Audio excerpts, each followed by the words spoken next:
శ్రీ మాత్రే నమస్కారం. నేను పండిట్ సూర్య ప్రకాష్.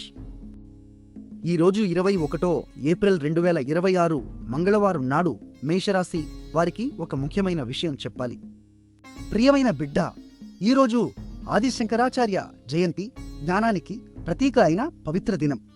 ఈరోజు మీ రాశికి అత్యంత ప్రభావవంతమైన గ్రహస్థితి ఏమిటంటే శని గ్రహం. అంటే క్రమశిక్షణ మరియు కర్మ యొక్క గ్రహం. మీనరాశిలో అంటే మీ 12వ భావంలో సంచరిస్తున్నాడు. ఈ 12వ భావం ఖర్చులు, నిద్ర మరియు ఆధ్యాత్మిక ప్రయాణానికి సంబంధించినది. దీని అర్థం ఏమిటి? మీకు సాడే మొదటి దశ అంటే 7.5 సంవత్సరాల శని ప్రభావం యొక్క ప్రారంభ దశ నడుస్తుంది.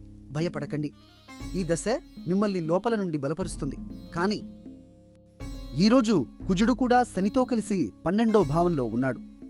కుజుడు మీ రాశి అధిపతి కాబట్టి అనవసరమైన ఖర్చులపై జాగ్రత్తగా ఉండండి.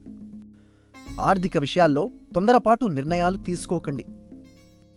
మంచి వార్త ఏమిటంటే శుక్రుడు అంటే సౌందర్యం మరియు సంపద యొక్క గ్రహం మీ 2వ భావంలో వృషభ రాశిలో ఉన్నాడు. ఇది ధనభావం కాబట్టి ఆదాయ అవకాశాలు తప్పకుండా వస్తాయి. కానీ పొదుపుగా ఉండటం ముఖ్యం. ఈరోజు మీ అదృష్ట సంఖ్య 9. ఎరుపు రంగు ధరిస్తే కుజుడి ఆశీర్వాదం లభిస్తుంది.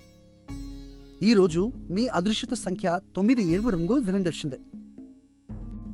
నేటి నక్షత్రం మృగశిర. ఇది అన్వేషణ మరియు జిజ్ఞాస యొక్క నక్షత్రం. కొత్త విషయాలు నేర్చుకోవడానికి అనుకూలం. ప్రతిరోజు హనుమాన్ చాలీసా పఠించండి. ఓం అంగారకాయ నమః అనే మంత్రం 9 సార్లు జపించండి. శని మిమ్మల్ని పరీక్షిస్తున్నాడు, కానీ బలపరుస్తున్నాడు కూడా. ధైర్యంగా ఉండండి.